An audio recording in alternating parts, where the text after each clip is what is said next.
Hello Year 9 and welcome back to 2021.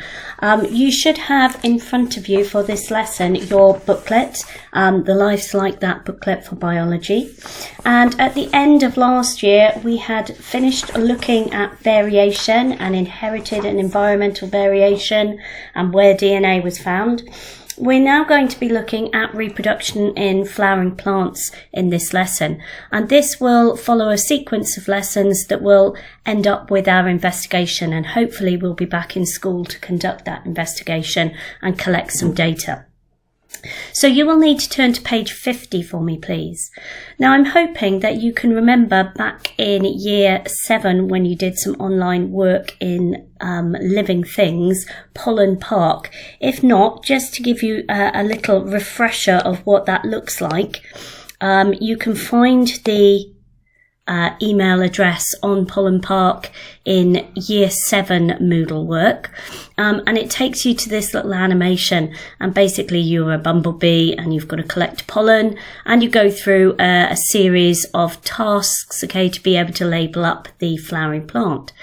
So if you didn't do that back in year 7, you can go onto that website link and you can have a little go at labelling that up, and it leads you through flowering plant reproduction really nicely. So back to the first task that I would like you to do, and on your screen you should be able to see a cross section through a flowering plant. So it's got pink petals we can see here, and it's got some labels. So your little starter activity, your retrieval practice task, is to see if you can use the words in black on the top of page 50 to label up your cross section of the flowering plant. If you're not sure, do them in pencil, and then you can always go over them in pen once we go over the answers. So pause the video and give yourself a few moments to see what you can remember. And if you want to go to the Pollen Park website beforehand, just to give yourself a refresher of the work in year 7, then that's absolutely fine. So looking at our cross-section through a flowering plant, we have got both male and female parts to our flowering plant, just as we do in the animal kingdom. This structure here that you can see looks a bit like a kind of flask shape. I'm just going over it here with the red pen. This is the female structure of the flowering plant, and we call that the carpel. It is made up of 3 parts. At the top here, this part is sticky. It's called the stigma. This long, narrow neck-like part is called the style. And the swollen part at the bottom here is called the ovary. So stigma, style and ovary make up the carpel.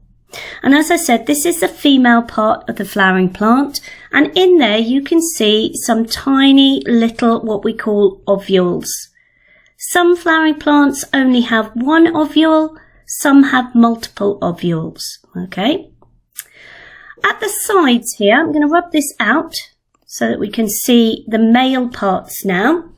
We should be able to see some lollipop-like structures, and they sit around the top of the female part here. These are the male parts of the flowering plant, and they're made up of 2 parts. The bit at the top is called the anther, and the stalky part is the filament, and they look, as I said, like lollipops. The whole thing together is called a stamen, and their job is to make the male sex cell. The male sex cell that's made in here is the pollen. So we've got pollen made in here, ovules made in here. So in order for plants to reproduce just like in animal reproduction, we need the female cell and the male cell to join together. So in animals, we've recently learned that the sperm is the male sex cell and the egg is the female sex cell. Another word for those cells is gametes. When they join together, that is called fertilization, and the 2 nuclei from the sperm and the egg cell join together to create the new offspring. So it's exactly the same in flowering plant sexual reproduction. We want the pollen to meet and join at fertilization with this ovule. So in order for it to get there, okay, we're going to look at that in the next stage. So what about the other labels that we can see on this diagram? So we can see the petals on this flowering plant are brightly coloured. This is what we would call an insect flowering plant, an insect pollinated flowering plant.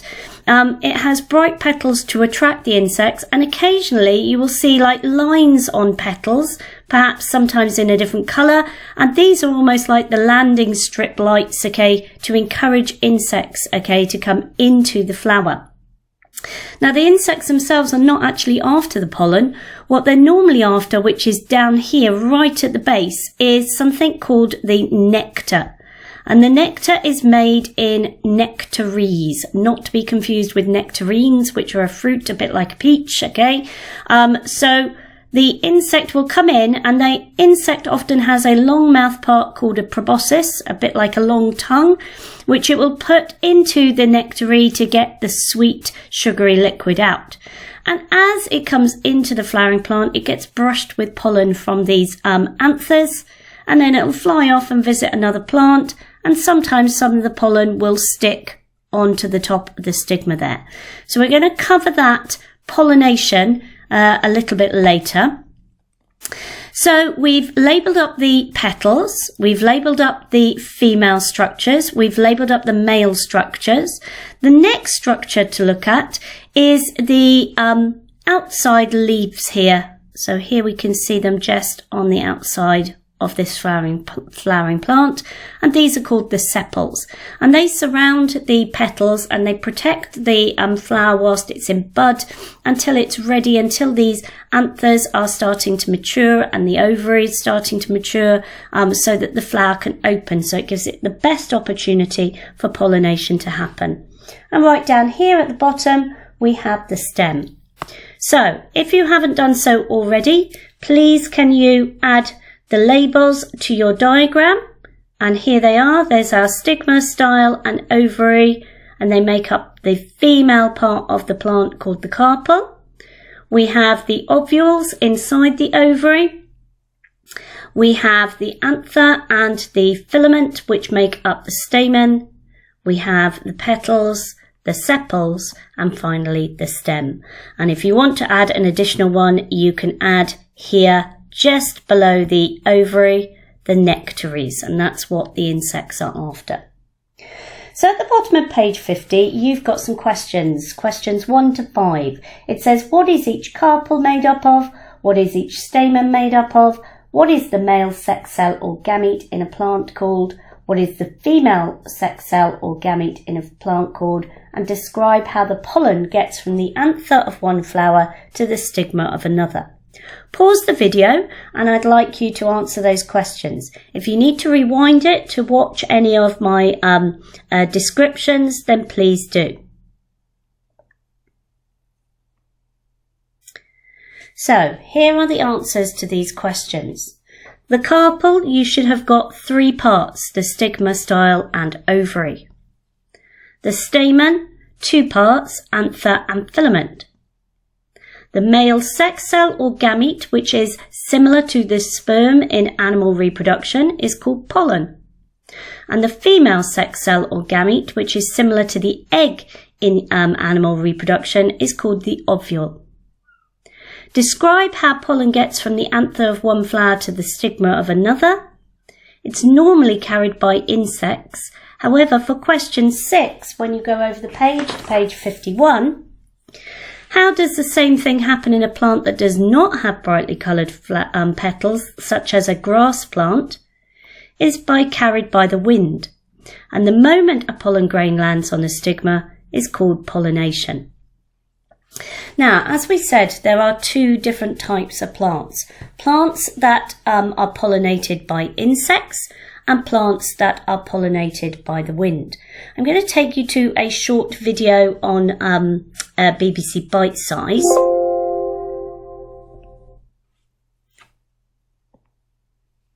And this video is about science clips on pollination and transportation. So just watch this 2-minute clip. Plants produce flowers to make seeds. To make a seed, the flower must be pollinated.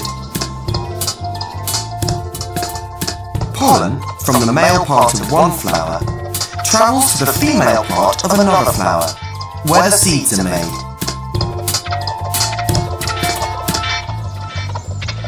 Most, but not all plants, have both male and female parts inside one flower. The stigma is usually in the centre, and the stamens which produce the pollen are clustered around it. The petals act like an advertisement to attract the various animals that will carry the pollen from one flower to another.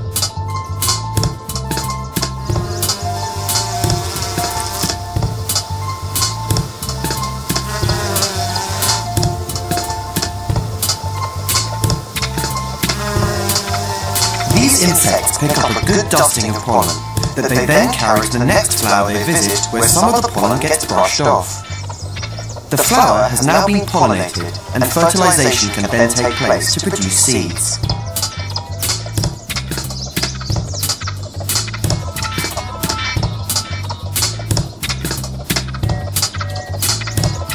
The reward that these animals are looking for is the nectar from deep inside each flower. And it's not just insects that perform this task for plants.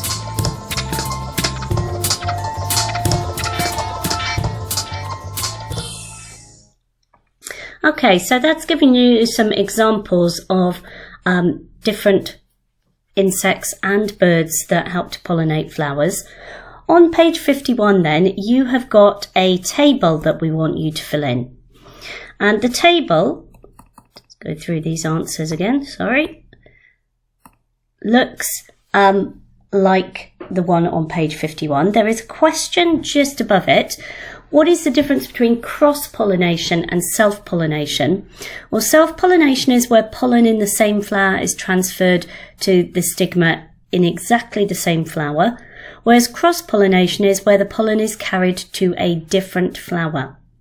So we want to describe the differences between insect and wind-pollinated flowers.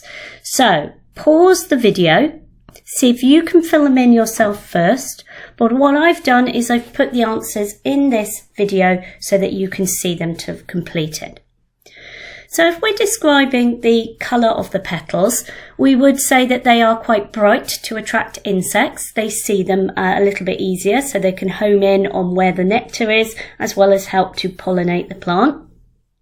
But grasses are dull colours. They tend to be greens and yellows and browns, okay? They're less likely to attract the insects to them. In terms of a scent, some insect-pollinated flowers have a very sweet smell to them, so they're quite highly scented to attract the insects, whereas wind-pollinated flowers don't have a particular scent to attract insects. The stamens, remember they're the male parts of the flowering plant. They are found normally protected inside the flower, inside the petals, so that the insect has to actually go into the flower as you saw in the video. But in wind-pollinated flowers, they actually normally kind of hang outside. So if you can imagine, the flowers are very dull and boring, and these might be the anthers hanging outside. And that enables the wind then to blow against the anthers and to blow the pollen away. So as a result, quite a lot of pollen has to be produced. And if you're a hay fever sufferer, it's more than likely that it's going to be grasses and wind-pollinated flowers that set off your hay fever. The stigma is quite sticky in insect-pollinated flowers, so that when the insect who's already visited one flower and has got pollen on his legs visits the next one, it brushes off and sticks to it. But it also needs to be quite sticky and also quite large, so you find that the stigma in a wind-pollinated flower often has quite a lot of branching areas to give a large surface area to give it the most chance to capture most pollen. The texture of the pollen in insect-pollinated flowers is quite sticky to stick to the insect's legs and the body, and also fairly sticky in wind-pollinated flowers and bumpy. It often has this kind of really spiky look to it to help it stick to the stigma. Insect pollinated flowers produce the least amount of pollen. It's the wind pollinated ones that produce the most to increase the chance of pollination, of pollen landing on the stigma. And as I said, it's more than likely if you suffer from hay fever that this will be the main contributor to your hay fever. Describe the weight of the pollen. The lightest pollen would be produced by the wind-pollinated flowers because then it will be easier for the wind to carry it. So insect-pollinated pollen is fairly light, but not as light as wind-pollinated. So at the end of this lesson, I would like you to complete page 52 and page 53, which are the homework tasks. So I've split them up into homeworks 5A and 5B. So I want you to pause the video and have a go at labelling up the insect pollinated flower, describing the function or the job of each of the different parts of the flower on 5A. And in 5B then you can see some diagrams, far better than the one I drew on this particular page, of an insect pollinated flower on the left and a wind pollinated flower on the right, and a little bit of a comparison. I want you to identify the anthers and the stigma in both of them and see if you can complete the table by comparing the petals, anther, pollen and stigma in both of the plants. So pause the video now, have a go at completing the homework task for me.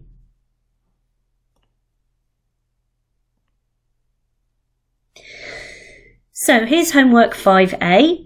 In terms of the answers, we have got 6 marks first of all for labelling our flower. So we've got number 1 is the petal, 2 is the stigma, 3 the style, 4 the ovary, 5 the ovule, 6 the stalk or stem I would accept is perfectly acceptable. 7 is the sepals, the green leaves outside. 8 is the filament and 9 is the anther, and those two together, as we said, would make up the stamens. So if you want to add that on, or even the nectaries, you can do that too. And we can put stigma, style and ovary, that would be your carpel. 2 marks at the bottom here, the anther and the filament are known as the stamen, and the stigma, style and ovary are collectively known as the carpel. So on this side we should have a total of 9, 10, 11 marks on this side. So write how many you had out of 11. And then we've got a further 5 marks on this side to give us a total out of 16. And so what I need you to do on this side is to have described the function. Now you may not have put exactly the same wording as we've got here, but the petals, they're brightly coloured, they're scented, they attract the insect to the flower for pollination.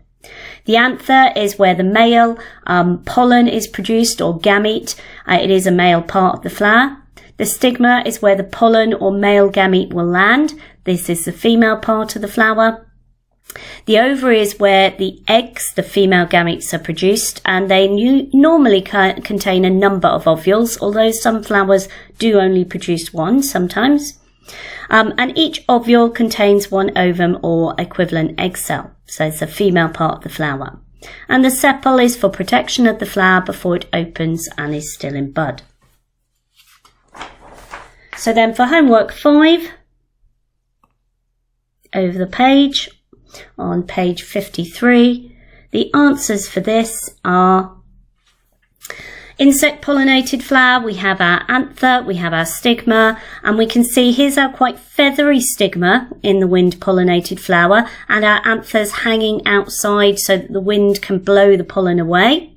So that's out of 4 marks for the 2 labels on both of those types of flowers. And then identifying the different petals, anthers, pollen and stigma in the 2 types. Large, brightly coloured and scented for insect pollinated, small, dull and non-scented. So as I said, they tend to be green, yellowish or brown. Anthers held upright so the pollen brushes off on the insect, a bit like the lollipop structure, whereas wind pollinated, they hang loosely, the anthers, so that the pollen blows off in the wind. The pollen has large sticky grains that will get picked up by insects' bodies, wind pollinated smooth grains that will be easily carried by the wind, and the stigma usually quite flat and positioned, so insects will brush against it, depositing the pollen. The wind pollinated is feathery, it hangs outside the flower in order to catch the pollen carried by the wind. So this homework, totally, we should have 4 marks on both sides here. So this section's out of 8 plus the 4. It should be out of a total of 12. So write your scores into those boxes, and also can you complete that on the front of your booklet. So for homework 5, it's actually separated into 3 sections. We're going to do the third homework in the next lesson. Thank you, Yena.